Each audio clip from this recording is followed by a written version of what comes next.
तर मित्रांनो हे आहे चार्ली आणि हाय ब्रुनो. एक चार्ली हे बघा. सिट सिट सिट यासाठी आणलो ना खायला. तर हे कशी करते खायचं आहे ना, ह्या खायसाठी ना मत मत मत मत करते बिचारी. ए रुक, खाल देऊ खाल देऊ खाल देऊ. तो बिचारा तो ब्रुनो एकटाच बसून आहे तिथं. आणि तुला खायची जरूर आहे का ब्रुनो? ब्रुनो ये ब्रुनो ये ब्रुनो चला.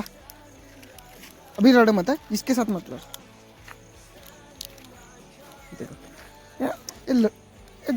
कधी झगडतच राहत आहे ना, काम धंदा काही दोघाला नुसतं लढत राहते. काय नाही म्हणजे यांचं काय की ते त्याला देईल मला देत नाही, याच्यामुळे हे असं भांडण करते.